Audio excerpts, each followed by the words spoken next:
आरे सोनपुर में होरी खेले। हम चाहता नहीं कि अबीरो लागो, अबीर सब तक पहुंचाया जाए। अबीर और गौरी छोरा सब तक पहुंचावल जाओ, ढेर ढेर ना तनी तनी। हाँ हाँ क्या बात है, सब तक पहुंचे, नीचे तक भी सब लोगों को लग जाए और हमने के मिलजुल के गाधा जाए। और साथे साथे केने गइल ओ केने गइल हो मुर्गवा के भौजाई कहता कि बलिया जाए। मुर्गवा के बुला ले ओकरा भौजी के साथे जो रे।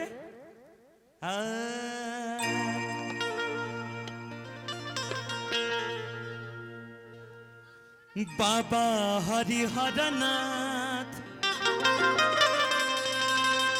आरे सोनपुर में होरी खेले।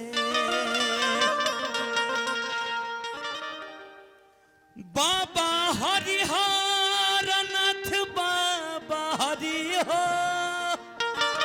बाबा हरिहरनाथ बाबा हरि हो,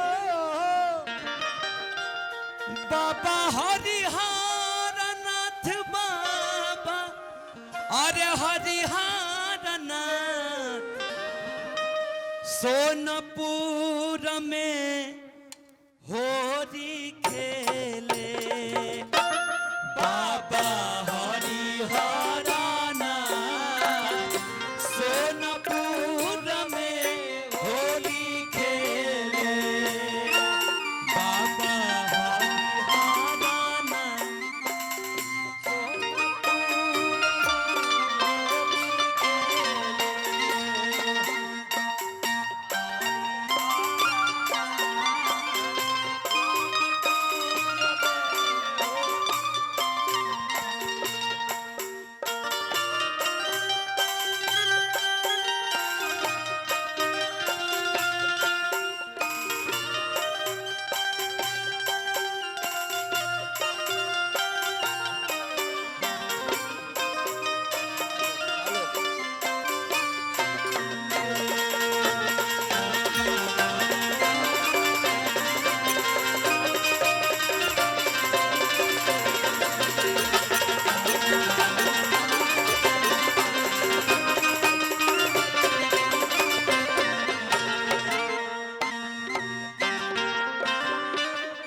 जवरावा के लोग बिटोराई।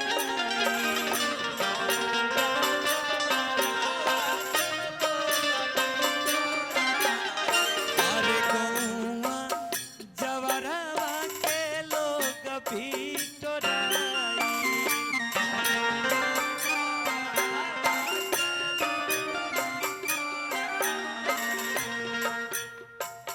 गार्जियन के सबसे जरूरी रहा अर्जुन लगावल, ताकि गार्जियन हमनी के गार्जियन हम टीम के नु। अरे काशी में बाबा विश्वनाथ हो,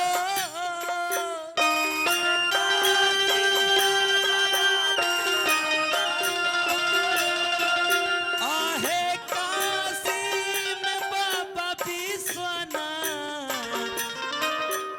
अरे सोनपुर में होरी खेले। बाबा हरिहरनाथ सोनपुर में होरी खेले। बाबा हरिहरनाथ सोनपुर में होरी खेले। बाबा हरिहरनाथ सोनपुर में होरी खेले। बाबा हरिहरनाथ सोनपुर में होरी खेले। बाबा हरिहरनाथ बाबा हरिहरनाथ सोनपुर में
हम तो बीड़ी बनावे जाए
अपना गाँव में सुन ले बनी आवत रह चलत रह तू रोकिया मत गाँव में सुन ले बनी कि हिंकरे खानी एगो अगर करेक्टर होके तो उ गावता का गावता एक रुपया पारे आना हा पता उठाए बहो एक रुपया पारे आना हा पता उठाए साया के ऊपर साड़ी पहन के खूबे झमकाए बहो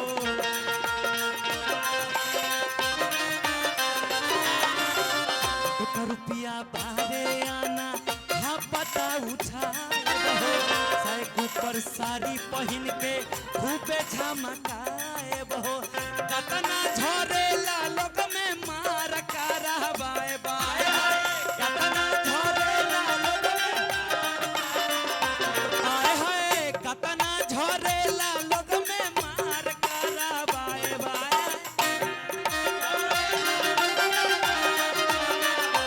हम तो पीड़ी बनावे बाए भूलल बा कंपनी हम तो पीड़ी हम तो पीड़ी बनावे जाए भूलल बा कंपनी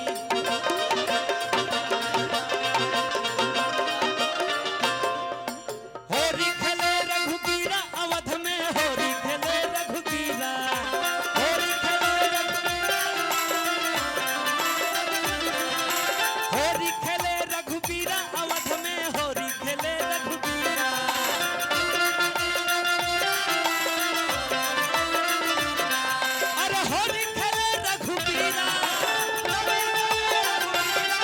अरे होरी खेले रघुबीरा अरे होरी खेले रघुबीरा अवध में होरी खेले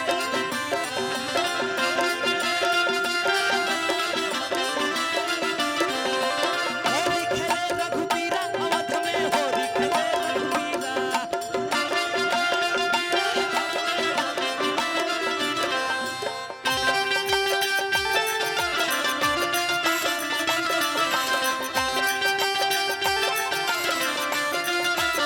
धीरे से रंगवा डालू रे तेरा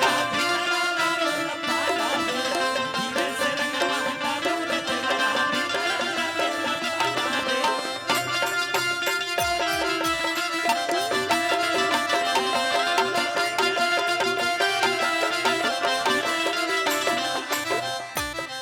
पवन भैया आई ना आई आई तो अच्छा लगी ए सुना आय हाय पातर तिरिया हो आय हाय पातर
जोगिरा सारा रारा एक कियारी साग पात एक कियारी गोभी भाई एक कियारी गोभी एक कियारी साग पात एक कियारी गोभी एक कियारी साग पात एक कियारी गोभी अब बिपिन के बहिन के लेके भागो कवन धोबी बोला हाय रे हाय रे हाय सारा रा रा रा रा रा रा रा रा रा रा जोगिरा सारा रा रा वाह भाई वाह वाह खिलाड़ी वाह वाह भाई वाह वाह खिलाड़ी वाह वाह भाई वाह वाह खिलाड़ी वाह एगो और भाव आ गेल बटे तारे पर तो ढेर भाव आवता लेकिन ना कहे किसिया जइनो आखिर सार के भी दिल होला ना हां हां एटीएम वाला कह दिए एटीएम वाला सोरहा बारिश के खजानवा हो अरे सोरहा बारिश के खजानवा हो पहले भी जी नेवाना अरे कोई नेवानवा एही फगुआ के दिना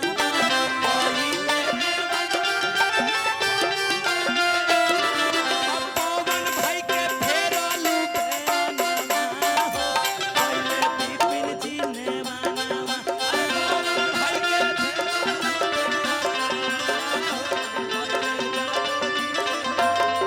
अरे सोरा है बारिश के खजानवा हो अरे सोरा है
कि ये राजा जी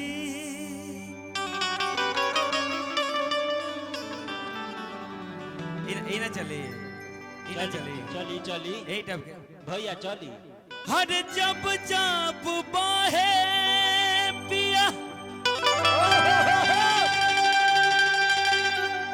अरे फगुनी बयारिया पोरे पोरे टूटे सैया अरे हमारा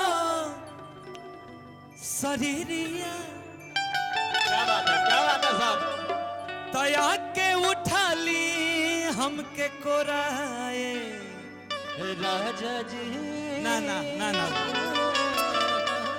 तो तोहरो चचावे में भाड़ा तो लगल होई नु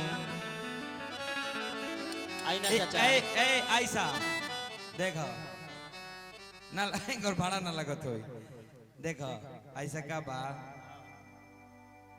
केहू के मन के बात खुद जे समझ जाए ओकरा के असली कलाकार कहल जाला इनको तो मन बोरले बना के लेकिन तूनो घींचत न कहलू घींच के ले चल बोलो तो जरूर न चाहिए और वैसे भी ई जागरण के प्रोग्राम होना कथा का प्रोग्राम होना कि कथा वाला बात कही जाओ बारात में लोग मस्ती करे आइल बा तो चाचा का तने घींचा तब देखा मान लो कि हेतना लामा मरद होके ए अजित भैया हेतना इनकर उमर 52 कमर 52 ओजन 52 ओजन 52 आ ऊंचाई भी जौन हाइटो बा 52 इंच के बाटे ता हैसने मेहरारू हैसने मरद तनी बैठल हो तो एक साथे ई तो मर्दवा बैठले के बादो न खे आटा तो ऊपर देखो तनी जे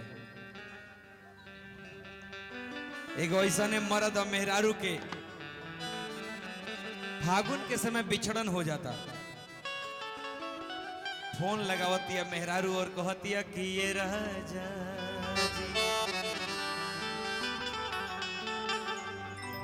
आई देखा तारा जे गोतनी बाड़ी आई तर देव और इहो लो साथ ही बता रहा क्या जोड़ी है। ऐसा परिवार होके तो कितना निमन लागी हो देख के गोलू मन गोच हो जाई साफा। बाप रे बाप जोरे परिवार पलुआर ओहो अब हिंकरा नियर मरद का परिवार ना कहे तो परिवार। अच्छा हम कैसे ना कहें कि इनकर मर्द हवन कि ना हुआ। हनु देखो इहो पिंक शर्ट पहनले बड़ा इहो पिंक साड़ी पहनले बड़ी ई कहां से जोड़ी हम कहले रहनी हो ना भैया गोलू हम कहले रहनी हो अरे अविनाश हम कहनी हो ये हम कहनी हो कि दोनों जने 5 फीट 6 इंच या 5 फीट 2 इंच के जोड़ी बना कर रखल हो तो सेटिंग ठीक लगी ना।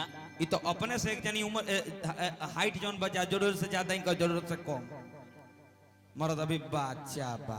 हमरा चिंता इनकरा साइज के ना नहीं मर्द अभी बाँचल बा। हमरा तो ये बुझाता अर्जुन मर्द अभी बाँचल बा। ई कतनो बाचा बा लेकिन रहत सबके पाछा बा। और पछे रहत रहे खुदा ना खास्ते कहीं बम छूटल तो पहले फेंकोई नहीं। आई अरे जब जब बहे पिया अरे फगुनी बयारिया पोरे पोरे टूटे सैया हमरो शरीरिया तया के उठा ली हमके कोराए ए राजा जी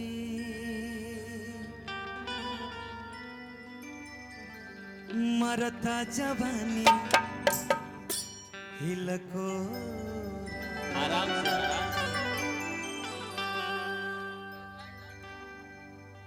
ए राजा जी अरे मारता जवानी हिलकोरा वाह जब जब बाहे पिया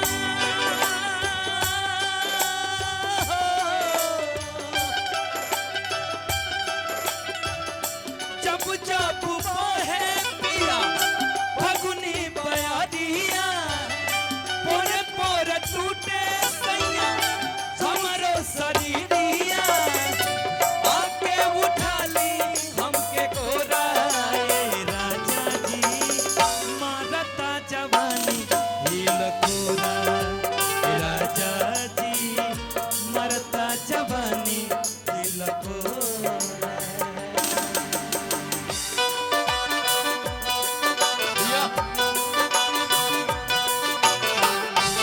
जय जय बोल भैया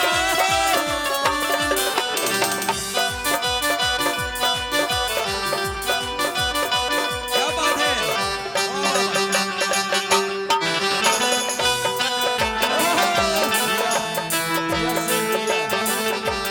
चूड़ी मचान देखी मचान देगा तेरे बगैर साजन तेरे बगैर साजन सावन मचान देगा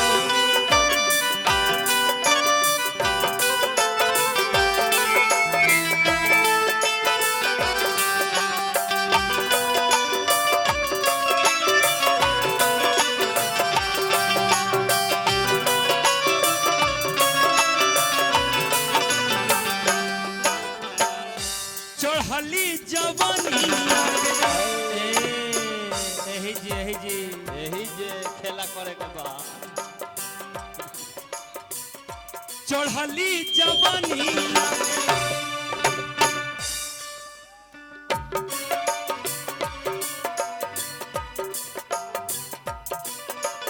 ए हुनका के लेवन है काहे भागत तारा मर्द बक है ना मर्दवा हां तनी ए ए ऐसा डोरिया दे ना तो इनकर पैजामा पहने के काम आ जाई लो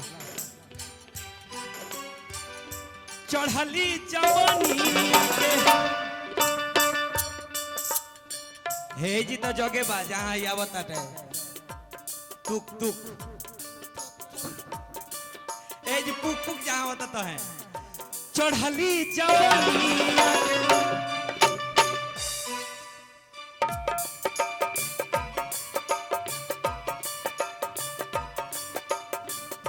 चढ़ली जवानिया के भरना सहत बा सुन परदेसी पिया रहलो न जात बा सुन परदेसी पिया रहलो न जात बा सुन परदेसी पिया रहलो न जात बा। चढ़ली जवानिया के भरना सहत बा सुन परदेसी पवन सहलो न जात बा पोरे पोरे टूटा तबे अरे सौसे शरीरिया आके आके उठाली हमके कोरा ए राजा जी मरता जवानी लकोरा राजा जी मरता जवानी लकोरा। थैंक यू वाह वाह वाह जय हो जय हो जय हो जय हो जय हो।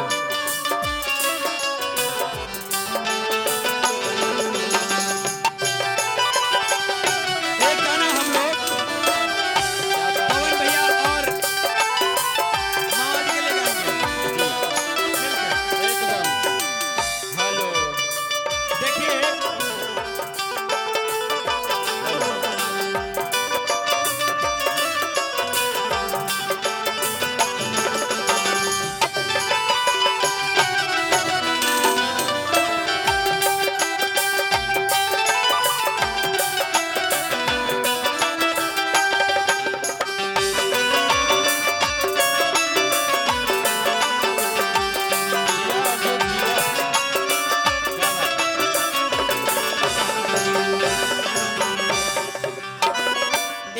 हिंदी के जी यहाँ पर अर्जुन भाई फिट खा जाई एगो हिंदी के गाना यहाँ फिट खा जाई फिट हो जाई मने चल जाई आ देखा जितने होली के जब फागुनहटा जब पहला तो खुशी वाला मौका रहला क्या बात है लेकिन केहू केहू खातिर दुख वाला भी मौका रहला केहू केहू खातिर विरह के भी मौका रहला यही से तो जितना जख्मी भाई जैसन जे राइटर लो बा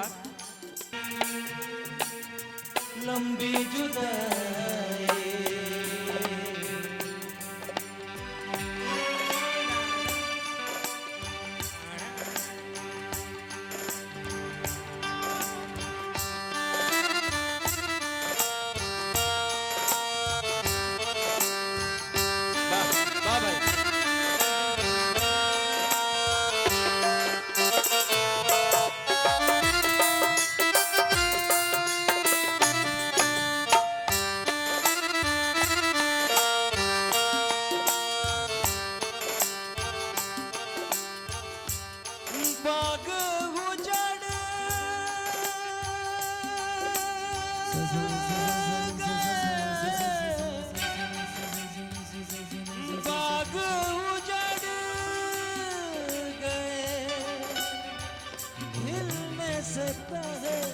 पंछी बिछड़ गए मिलने से पहले पंछी बिछड़ गए मिलने से पहले उस पे सावन आया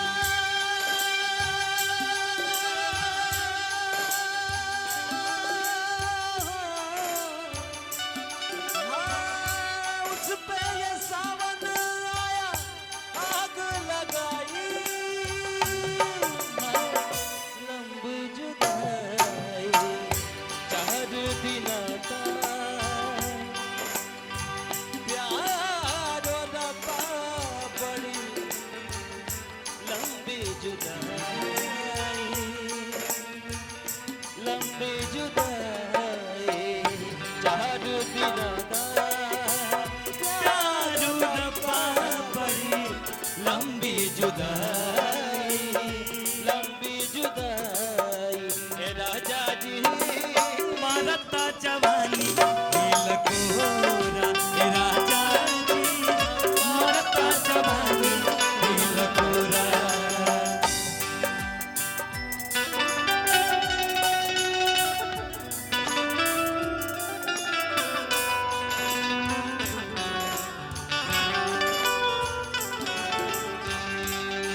पवन भैया एक राहुल ने मुझे गाना याद दिलाया था अभी, कह रहा था कि भैया यूट्यूब पे मुझे कल परसों बता रहा था कि वही पवन जी हैं जिनके यहाँ गए थे आप 2016 में या 17 में, क्या होगा जब वहाँ हुआ था हैं?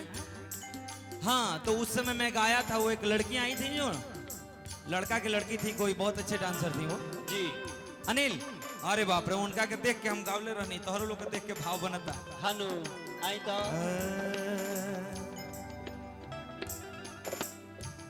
मेरे दर्द दिल की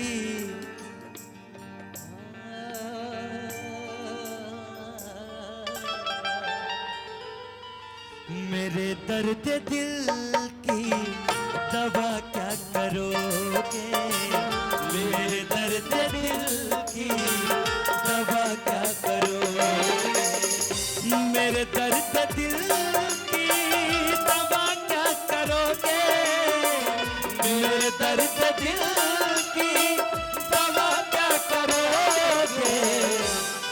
अजी अरे बड़े बेवफा हो, वफा क्या करोगे, बड़े बेवफा हो, वफा क्या करोगे, मेरे दर्द दिल की दवा क्या करोगे।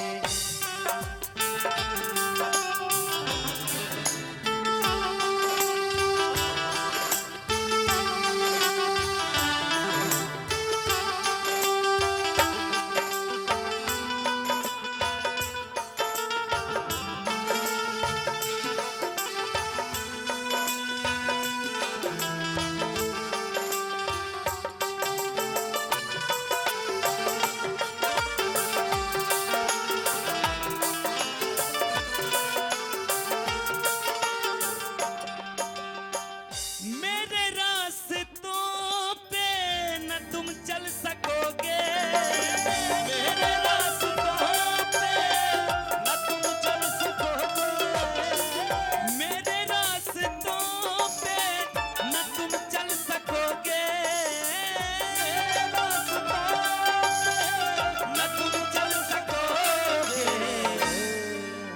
अगर मेरे रास्तों पे अगर तुम नहीं चल सकोगे तो फिर मेरे घर का लेकर, मेरे घर का मेरे घर का लेकर पता क्या करोगे, मेरे दर्द दिल की दवा क्या करोगे, मेरे दर्द दिल की दवा क्या करोगे, मेरे दर्द दिल की दवा क्या करोगे। बड़ी बेवफा हो, बड़ी बेवफा हो, वफा क्या करोगे, मेरे दर्द दिल की दवा क्या करोगे।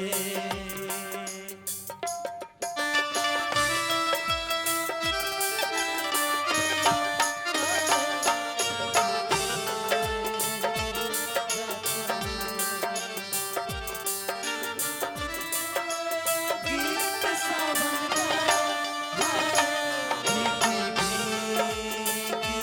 रातों में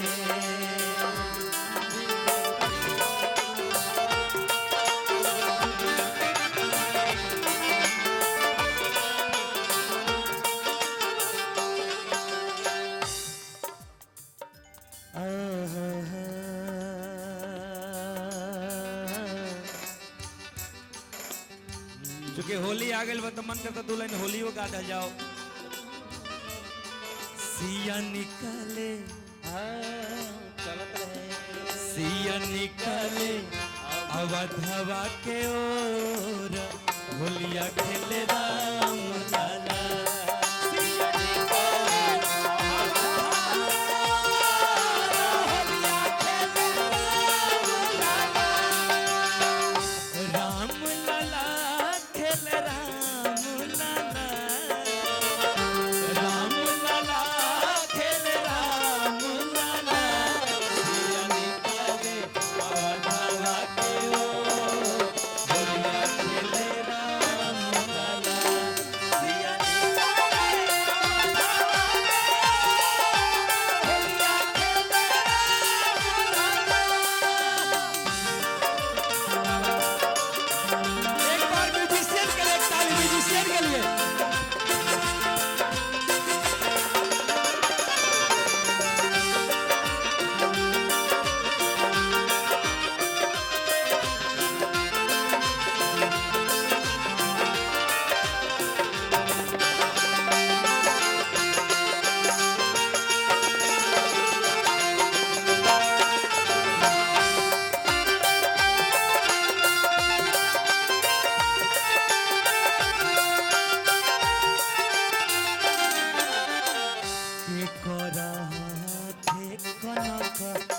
पिचकारी हो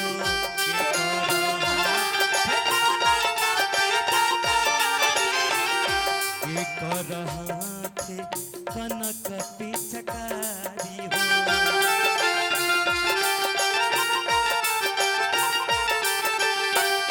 के कर हाथे हो के कर हाथे हो एक हाथे गुलाल सखी सिया निकाले अवधवा के ओ होलिया खेले रे लाला सिया निकाले अवधवा के होलिया खेले लाला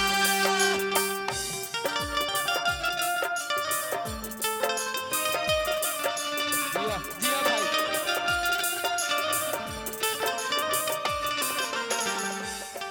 टेलीविजन के प्रोग्राम होला तो वहाँ पत्रकार लोग खुश हो जाते हैं कि चलो समाज का एक कमजोर चीज या समाज की इमोशनल चीज एक उठाया है, तो हम गा देता नहीं रुआ डिमांड कर दिले बनी ऐसे गाय भैया गाय हर एक बेटी खातिर कि क्या बेटी का डेफिनेशन क्या है। बेटी वही है जरा जन्म होते हुए घर में मातम हो जाए कि लो अब तो बेटी हो गई, अब एक ब्याह कैसे हुई, एकरो में उतना खर्चा लागी जितना बेटा में खर्चा भइल बा।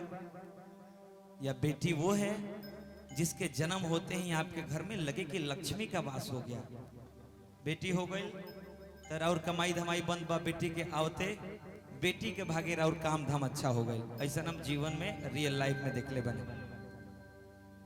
तो उसी बेटी के लिए जो आपकी माँ है जिसके कोख से रुआलो निकलल बनी, जरा कोख से पैदा होके धरती पर बानी, वो माई केहू के बेटी ही है। तो हर एक माँ और बेटी के सम्मान में ये गाना गा दे रहा हूँ। उम्मीद बाकी बहुत कम लोग बा लेकिन बहुत गिनल चुनल रेयर और बहुत अच्छे लोग समझदार लोग बैठे हुए हैं। उम्मीद बाकी अच्छा लगे रो वाला उनके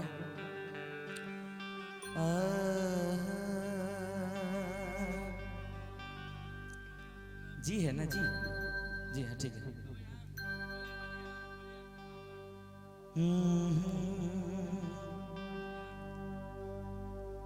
बेटी अंगना के तुलसी घर के मान होली हो, अपना बाबूजी के प्रिय माई के प्रिय परान होली हो। बेटी अंगना के तुलसी घर के मान होली हो। हाँ बेटी अंगना के तुलसी घर के मान होली हो। बेटी अंगना के तुलसी घर के मान होली हो। अपना बापूजी के प्रिय अपना माई के प्रिय परान होली हो। बेटी अंगना के तुलसी घर के मान होली हो। बेटी अंगना के तुलसी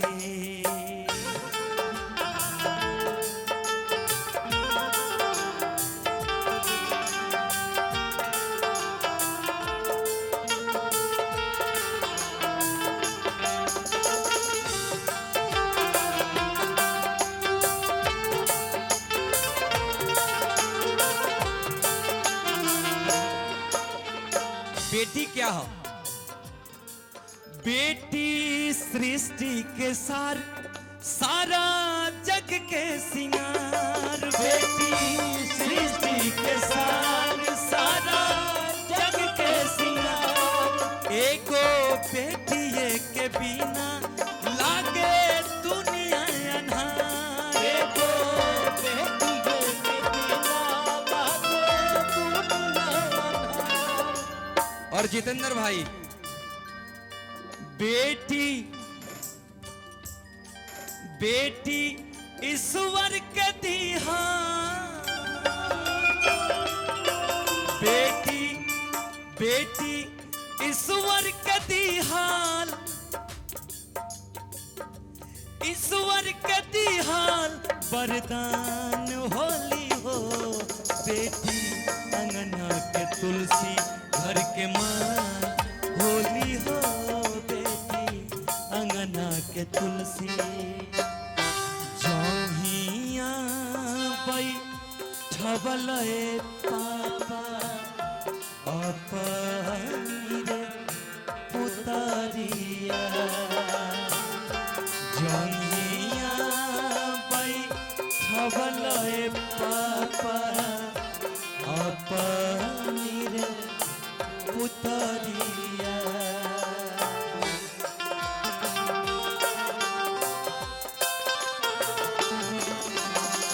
हरि बोल, हरि बोल। क्या बात है।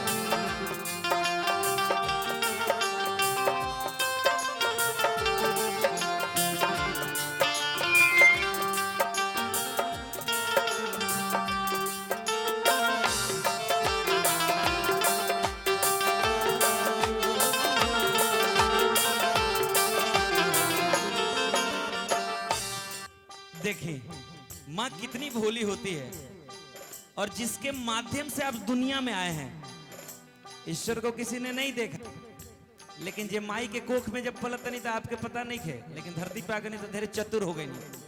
आप चतुर होइए, दुनिया में छा जाइए सबके ऊपर, लेकिन माँ को यहाँ बैठा के रखिए। तो वह अगर 10 टकिया के गड्डी मिले, गौनाई से बाहर के बात होता, तो उ ले जाके अपना माई के देवे थे। 1000 रही, लेकिन माई के इतना बड़ खुशी मिले 10 टकिया में, 2000 का रही इतना मिला। तो बिपिन ले गया मात्र 200 रुपया का गड्डी, 200 रुपया का 100 टकिया। कहता है भैया हमारा आंख में लोर आ गया, जब माई के दे तो खुश हो गई लिया इतना, तो के 10-20 हजार देती इतना खुश हुई। हमने जीवन में कभी कभी छोटी छोटी चीजें बहुत बड़ी खुशी दे जाती है। क्या बात। जेकरा पौआ के पास होला लक्ष्मी के वास,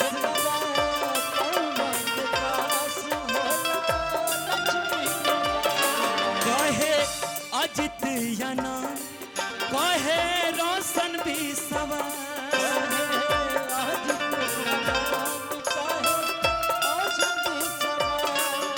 और लास्ट में एक लाइन सबसे बड़ा,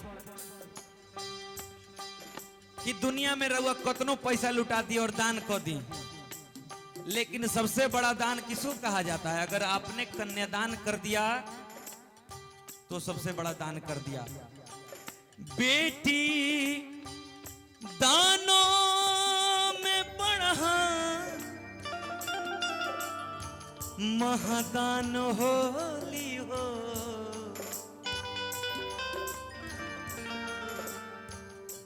बेटी अंगना के तुलसी घर के मान होली हो।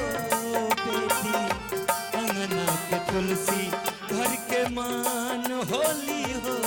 बेटी अंगना के तुलसी अपना बाबूजी के पीरिए। एक और गाना याद आ गई, माई के दूधवा खानी दुनिया में, माई के दूधवा खानी दुनिया में, मिठाई नहीं खे ए मिठाई नहीं खे। उआ भागा बाटे जेकरा घर में माई नहीं खे। उआ भागा बाटे और जेकरा घर में माई नहीं खे। थैंक यू, धन्यवाद रुआ लोगन के।